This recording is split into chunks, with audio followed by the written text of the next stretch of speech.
আসসালামু আলাইকুম। তো আজকে আমরা শুরু করব গুণগত রসায়ন লেকচার 1। লেকচার 1 গুণগত রসায়ন।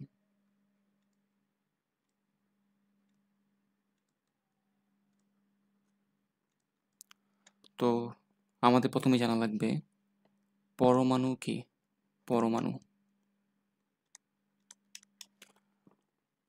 পদার্থের ক্ষুদ্রতম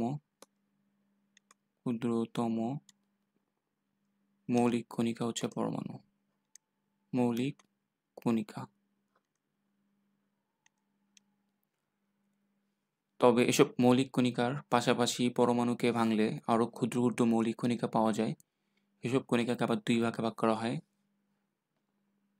একটা হচ্ছে স্থায়ী মৌলিক কণিকা, স্থায়ী মৌলিক কণিকা, একটা হচ্ছে অস্থায়ী মৌলিক কণিকা, অস্থায়ী। তো স্থায়ী আর অস্থায়ী কোনগুলো? স্থায়ী হচ্ছে ওইগুলো যেগুলো হচ্ছে সব পরমাণুতে পাওয়া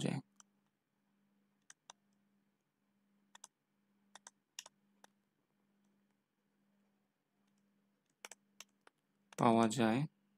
যেমন হচ্ছে ইলেকট্রন, প্রোটন ও নিউট্রন। ওকে। তো অস্থায়ী কোনগুলো? যেগুলো কোনো পরমাণুতে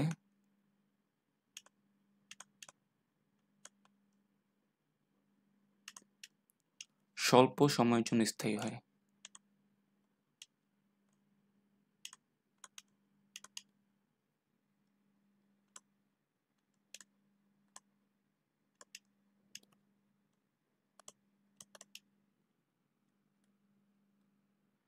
যেমন হচ্ছে মেসন আর হচ্ছে পজিট্রন।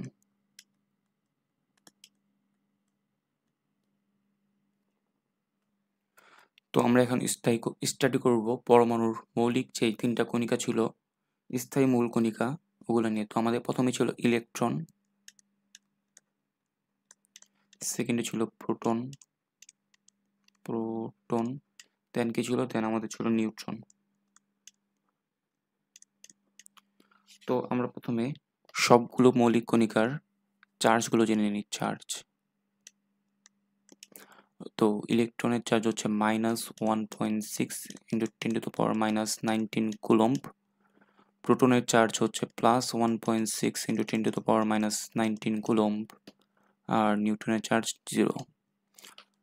এগুলোর আপেক্ষিক চার্জ হচ্ছে কোনো পরমাণুতে মোট চার্জকে যদি ইলেকট্রন বা প্রোটনের চার্জে ভাগ করা হয়, তাকে আপেক্ষিক চার্জ বলে। আপেক্ষিক চার্জ। তো একটি ইলেকট্রনের আপেক্ষিক চার্জ হচ্ছে -1, একটি প্রোটনের আপেক্ষিক চার্জ হচ্ছে +1, আর নিউট্রনের আপেক্ষিক চার্জ 0। তো আমরা যদি এদের ভর নিয়ে আলোচনা করি, ভর, তো ইলেকট্রনের ভর হচ্ছে 9.11 × 10⁻31 কেজি। প্রোটনের ভর 1.672 ×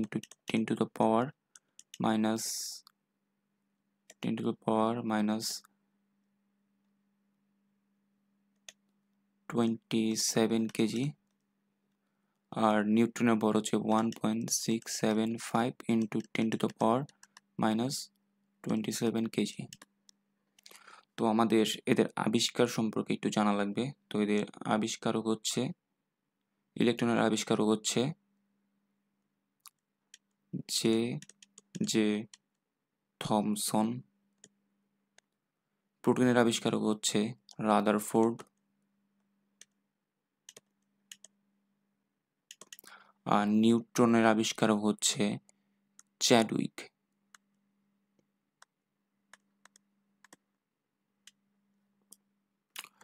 তো প্রকৃতিতে একই পদার্থের পরমাণুর গুলোর মধ্যেও ব্যতিক্রম দেখা যায়।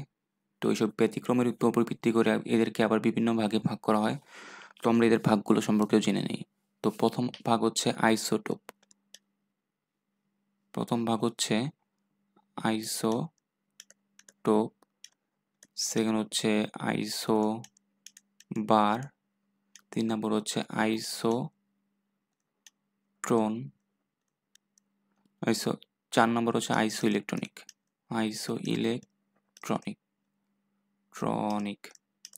তো আইসো শব্দের অর্থ হচ্ছে একই। তো আইসোটোপ কি? আইসোটোপ হচ্ছে পারমাণবিক সংখ্যা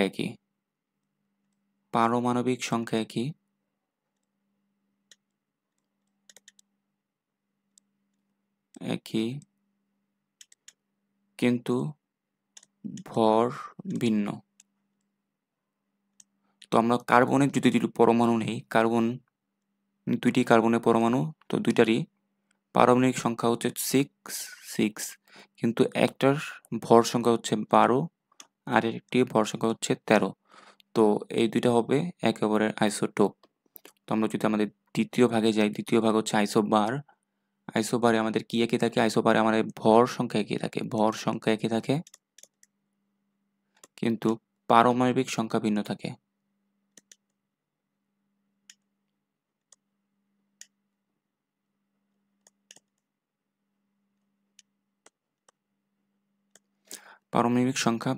যেমন আমি যদি কপার আর জিঙ্ক নিই, কপার হচ্ছে 29 আর জিঙ্ক হচ্ছে আমার 30। তো দুইটা যদি এখানে কপারের ভর সংখ্যা হচ্ছে 65, জিঙ্কের ভর সংখ্যা হচ্ছে 65। তো এই দুইটা হচ্ছে একে অপরের কি আইসোট্রন।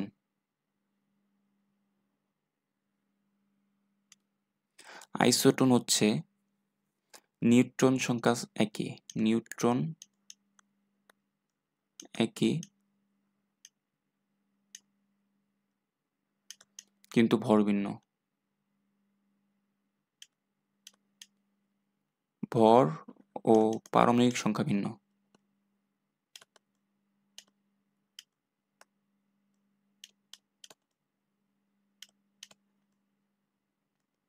আচ্ছা, আমি যদি সিলিকন এবং ফসফরাস নেই,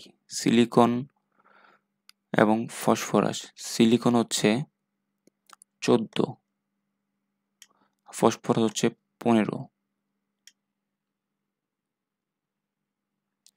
আর ফসফরাসের ভর সংখ্যা যদি 31 হয়, সিলিকনের ভর সংখ্যা যদি হয় 30। তাহলে এখানে হচ্ছে নিউট্রন সংখ্যা 30 - 14 = 16। ফসফরাসের ক্ষেত্রে নিউট্রন সংখ্যা হচ্ছে 31 - 15 = 16। তো দুইটাতেই আমার নিউট্রন সংখ্যা সেম, তার মানে দুইটাই হচ্ছে আমার একে অপরের আইসোট্রন। আইসোইলেকট্রনিক হচ্ছে আইসো মানে একই, ইলেকট্রনিক মানে ইলেকট্রন, মানে দুই বা ততোধিক পরমাণুর মধ্যে যদি সেম ইলেকট্রন থাকে, একই ইলেকট্রন মানে সমান সংখ্যক ইলেকট্রন।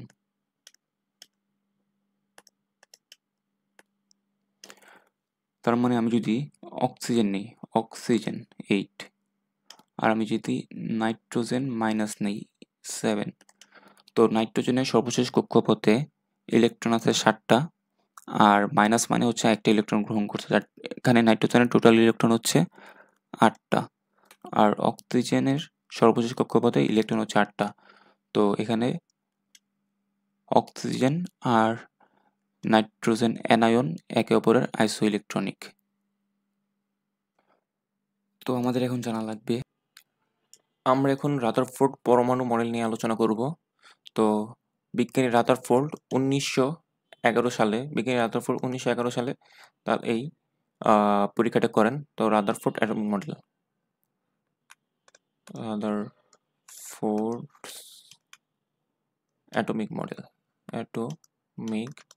মডেল। তো যেহেতু কোনো পরীক্ষা বা পর্যবেক্ষণ করার জন্য সবসময় কিছু উপকরণ লাগে, তো রাদারফোর্ডের পর্যবেক্ষণের বা পরীক্ষার জন্য এসব উপকরণ প্রয়োজন ছিল তা ছিল বিসমাথ। বিসমাথ ব্যবহার করা হয়েছিল আলফা কণা নিঃসরণে। আলফা কণা নিঃসরণে।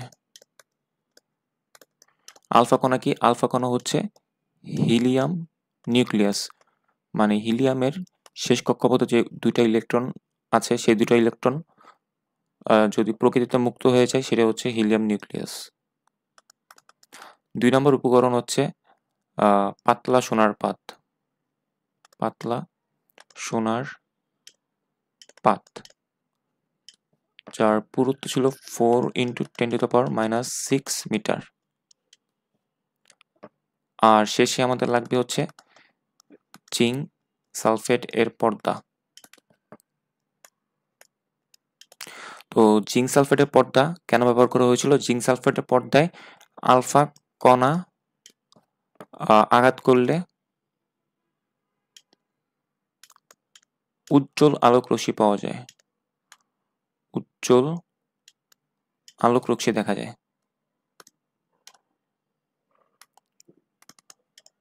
রশ্মি দেখা যায়। এখন যদি আমরা রাদারফোর্ডের পর্যবেক্ষণটা একটু হাতে কলমে দেখতে চাই, তো আমাদের প্রথমে লাগবে একটা হচ্ছে পাতলা সোনার পাত, যেখানে আমরা একটা সোনার অ্যাটম নিয়ে কল্পনা করি। এটা তো একটা সোনার অ্যাটম বা হচ্ছে গোল্ডের অ্যাটম। তো আমাদের মাঝখানে থাকবে হচ্ছে নিউক্লিয়াস প্লাস, আর পিছনে থাকবে আমাদের জিঙ্ক সালফেটের পর্দা। জিঙ্ক সালফেট এর পর্দা। আর এখানে থাকবে আমাদের বিসমাথ, যেখান থেকে আলফা কণা নিঃসরণ হবে। আলফা কণাকে আমরা প্লাস দিয়ে ইন্ডিকেট করলাম।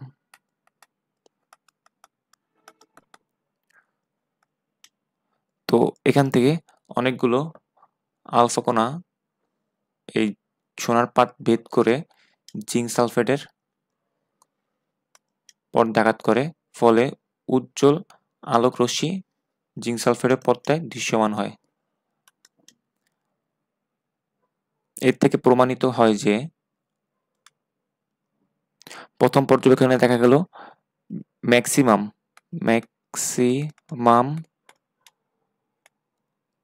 আলফা কণা জিঙ্ক সালফেটের পর্দায় আঘাত করে। পর্দায় আঘাত করে। তো এই পর্যবেক্ষণ থেকে আমরা কি বলতে পারি? এই পর্যবেক্ষণ থেকে আমরা বলতে পারি পরমাণুর বেশিরভাগ জায়গায় হচ্ছে ফাঁকা। এই পর্যবেক্ষণ থেকে আমরা বলতে পারি পরমাণুর বেশিরভাগ জায়গা হচ্ছে ফাঁকা। পরমাণুর বেশিরভাগ জায়গায় ফাঁকা।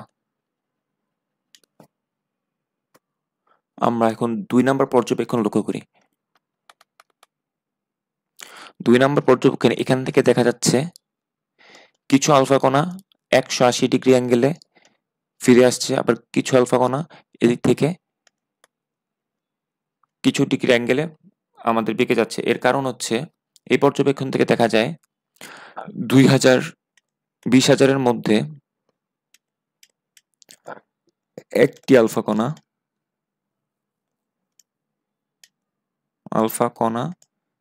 180 ডিগ্রি অ্যাঙ্গেলে ফিরে আসে,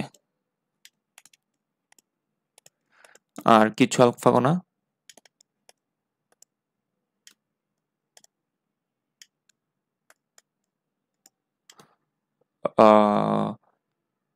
বিভিন্ন কোণে বেঁকে যায়।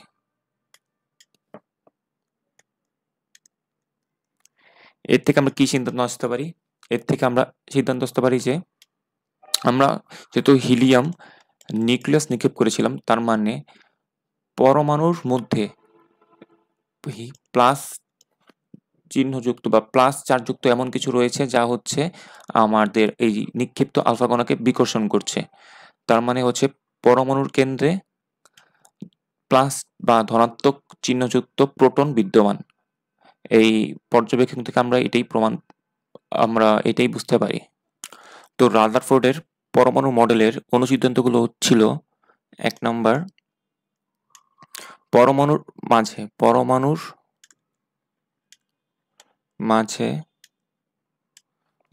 ধনাত্মক চার্জযুক্ত নিউক্লিয়াস উপস্থিত।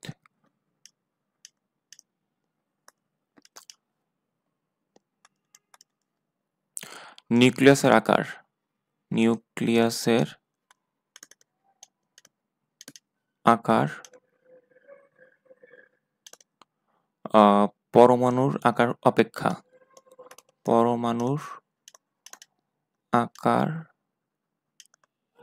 অপেক্ষা খুবই ক্ষুদ্র। 3 নম্বর পয়েন্ট ছিল পরমাণুর সকল ভর নিউক্লিয়াসে কেন্দ্রীভূত।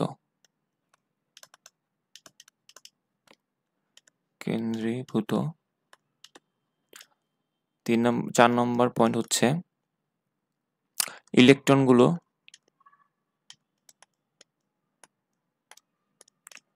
নিউক্লিয়াসকে কেন্দ্র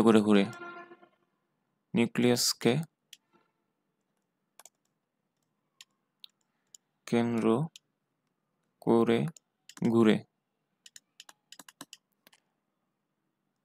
এর কারণে বিজ্ঞানী রাদারফোর্ড সৌরজগতের সাথে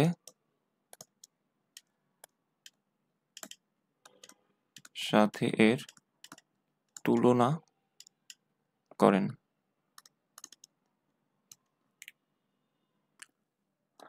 এখন আমরা রাদারফোর্ড পরমাণু মডেলের যে সীমাবদ্ধতা ছিল তা নিয়ে আলোচনা করব।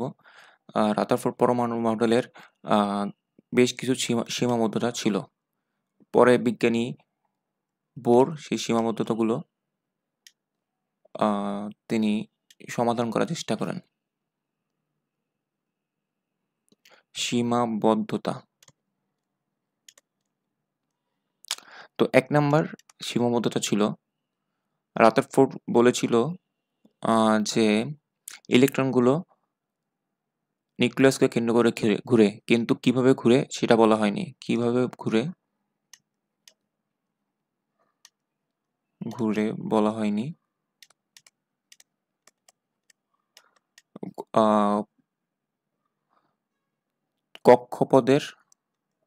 কক্ষপথের কোনো ধারণা দেয়া হয়নি।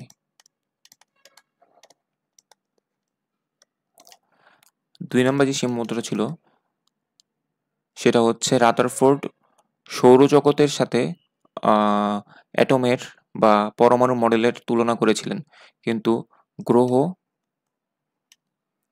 চার্জ নিরপেক্ষ।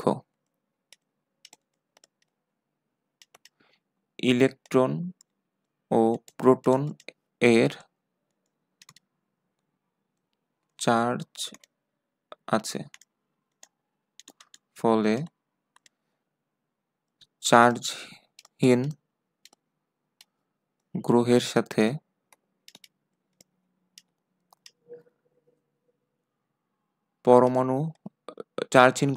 চার্জযুক্ত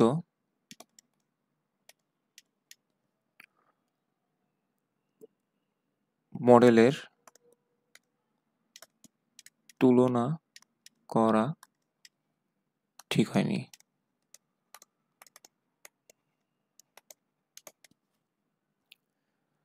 তো 3 নম্বর পয়েন্ট হচ্ছে পরমাণুতে একাধিক ইলেকট্রন থাকলে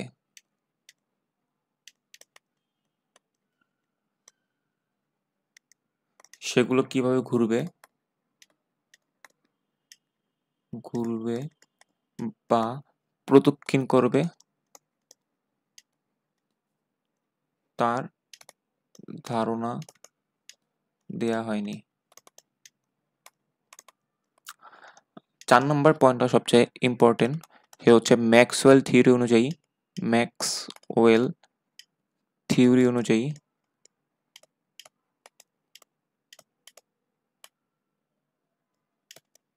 রাদারফোর্ড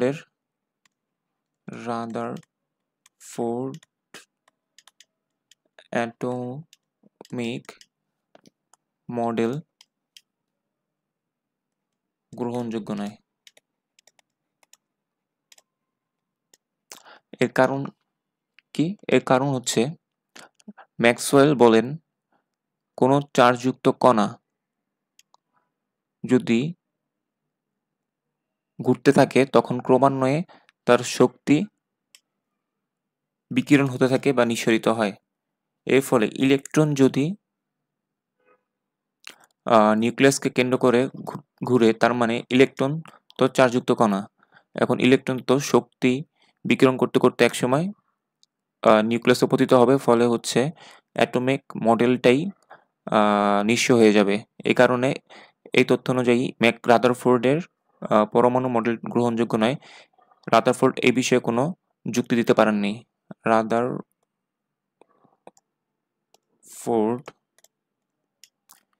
এ বিষয়ে কোনো যুক্তি দিতে পারেননি।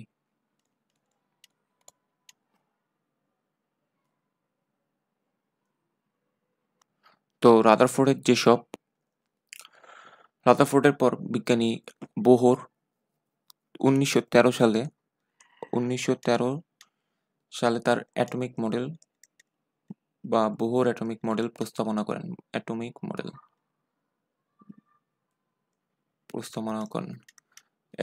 তার অ্যাটমিক মডেল প্রস্তাবনাগুলো ছিল: 1.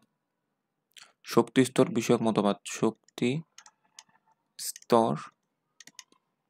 বিষয়ক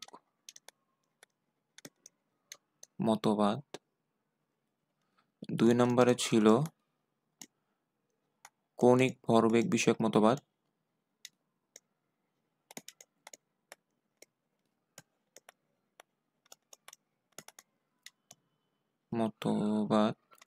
3 নম্বরে ছিল বর্ণালী বা শক্তি বিকিরণ বিষয়ক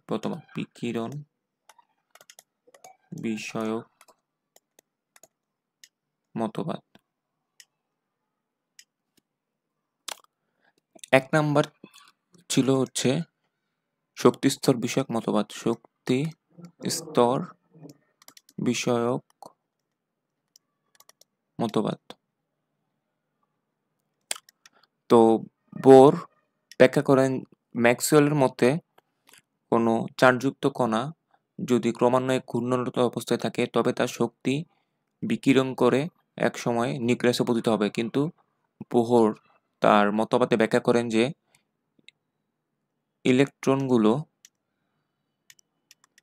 ইলেকট্রন নির্দিষ্ট কক্ষপথে ঘূর্ণায়মান।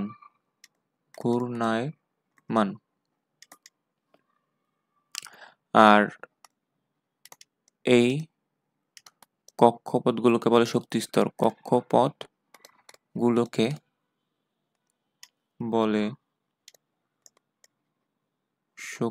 স্তর। শক্তি স্তরে ঘূর্ণায়মান থাকা অবস্থায় ইলেকট্রন কোনো শক্তি বিকিরণ করে না।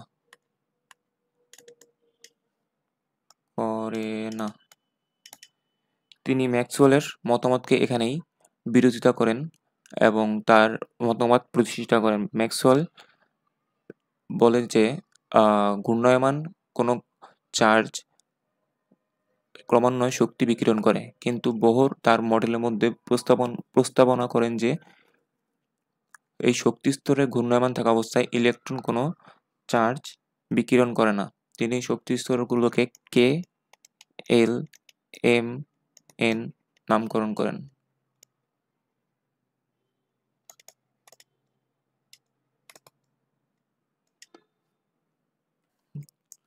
বোহরের 2 নাম্বার প্রস্তাবনা ছিল কৌণিক ভরবেগ বিষয়ক মতবাদ। কৌণিক ভরবেগ বিষয়ক মতবাদ। তো এই ব্যাখ্যায় তিনি বলেন যে কোনো শক্তি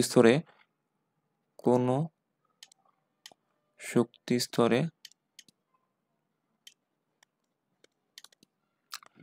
ইলেকট্রন এর কৌণিক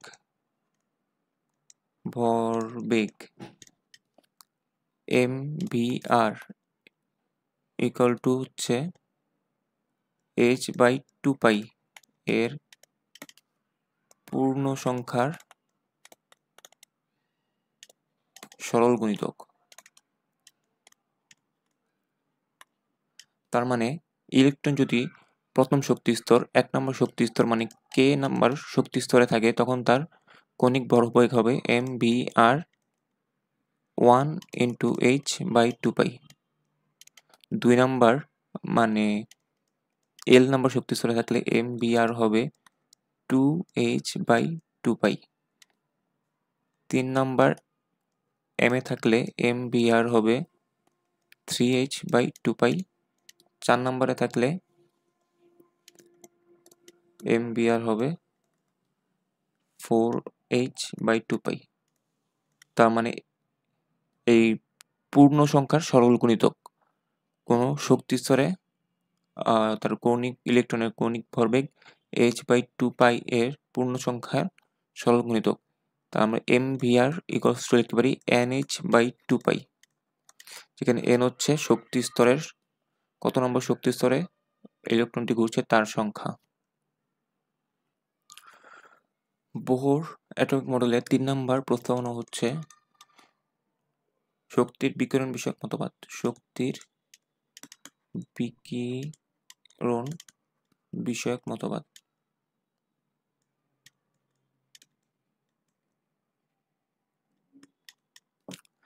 তো বোহর অ্যাটমিক মডেলে 1 নম্বর প্রস্তাবনা ছিল ইলেকট্রনগুলো যদি নির্দিষ্ট কক্ষপথে ঘুরে তারা কোনো শক্তি গ্রহণ বা বিকিরণ কোনোটাই করবে না। এখন বোহর অ্যাটমিক মডেলের 3 নম্বর প্রস্তাবনাতে বোহর বলেন ইলেকট্রন যদি নিচ কক্ষপথ থেকে উঁচু কক্ষপথে ধাপান্তরিত হয় তাহলে শক্তি শোষিত হয়। ইলেকট্রন নিচ কক্ষপথ থেকে হতে উঁচু কক্ষপথে গেলে শক্তি গ্রহণ করে, আর ইলেকট্রন উপরের শক্তি স্তর হতে নিচের শক্তি স্তরে ধাপান্তরিত হলে শক্তি বিকিরণ করে। উপরের শক্তি স্তর হতে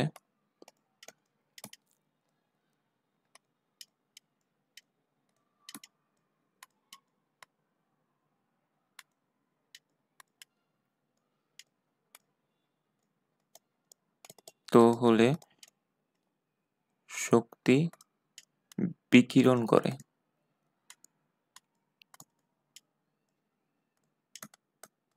তার মানে একটি ইলেকট্রন যদি 1 নম্বর কক্ষপথ থেকে 2 নম্বর কক্ষপথে ধাপান্তরিত হয় তাহলে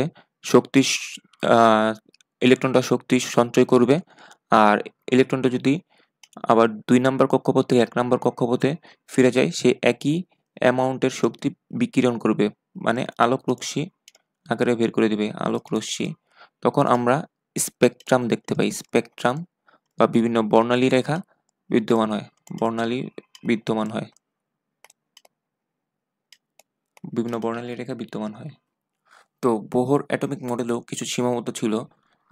লিমিটেশন অফ বোহর অ্যাটমিক মডেলেও কিছু সীমাবদ্ধ ছিল। Limitation of Bohr atomic model. তো প্রথম যে সীমাবদ্ধতা হচ্ছে সেটা হচ্ছে বোহর অ্যাটমিক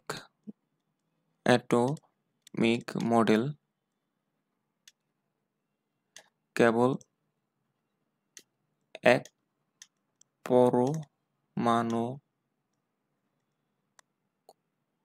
এক ইলেকট্রন বিশিষ্ট পরমাণুর জন্য প্রযোজ্য। এক ইলেকট্রন বিশিষ্ট পরমাণুর জন্য প্রযোজ্য। একাধিক ইলেকট্রন থাকলে তা বোহর অ্যাটমিক মডেল দ্বারা ব্যাখ্যা করা সম্ভব নয়। Bohr atomic model helium plus, lithium 2 plus, hydrogen এগুলোর জন্য প্রযোজ্য। তো 2 নম্বর সীমাবদ্ধতা হচ্ছে বোহর অ্যাটমিক মডেল দ্বারা আমরা MBR NH/2 পাই। এখান থেকে আমরা কৌণিক ভরবেগ, বেগ, অবস্থান দুইটাই জানতে পারি। এখান থেকে আমরা ইলেকট্রনের বেগ আর অবস্থান দুইটাই জানতে পারি। বেগ ও অবস্থান দুইটাই জানা যায়। কিন্তু হাইজেনবার্গ অনিশ্চয়তা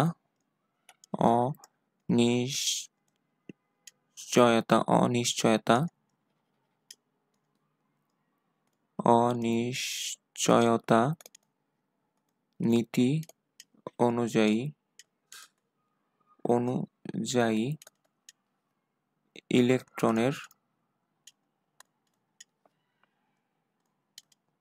অবস্থান ও বেগ সুনির্দিষ্টভাবে ব্যাখ্যা করা সম্ভব নয়। তো আমরা বোহর অ্যাটমিক মডেল থেকে দেখতে পাচ্ছি MVR = NH/2 পাই। B দিয়ে এখানে ভেলোসিটি আর R দিয়ে রেডিয়াস বোঝায়। তো আমরা যদি একটা ইলেকট্রন এখানে কল্পনা করি, এখানে R যদি আমি জানি তাহলে ইলেকট্রনের অবস্থানটা আমি জানতেছি, আর V যদি জানি ভেলোসিটি, তো আমি বেগটা জানতেছি। তো হাইজেনবার্গের অনিশ্চয়তা নীতি অনুযায়ী আমি যদি ইলেকট্রনের বেগ জানি তাহলে আমি অবস্থান সঠিকভাবে জানতে পারবো না, কিন্তু আবার আমি যদি অবস্থানটা সঠিকভাবে জানি বেগটা আমি সঠিকভাবে বলতে পারবো না। এটাই হচ্ছে হাইজেনবার্গের অনিশ্চয়তা। একটা জানা থাকলে অপরটার অজানার সম্ভাবনা ততটাই বেশি হবে। কিন্তু বোহর অ্যাটমিক মডেল থেকে আমরা ভি আর আর দুইটাই বের করতে পারতেছি, যেটা হচ্ছে হাইজেনবার্গের অনিশ্চয়তা নীতির খেলাপ বা পরিপ্রেক্ষী। এটা হচ্ছে বোহর অ্যাটমিক মডেলের লিমিটেশন বা সীমাবদ্ধতা।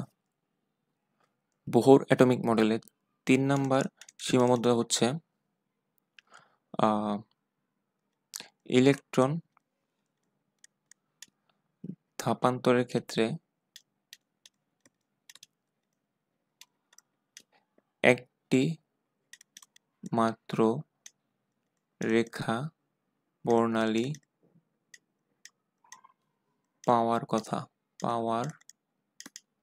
কথা। কিন্তু অণুবীক্ষণ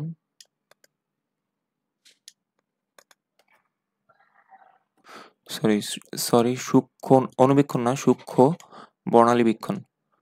কিন্তু সূক্ষ্ম বর্ণালী বীক্ষণ দ্বারা গবেষণা করে দেখা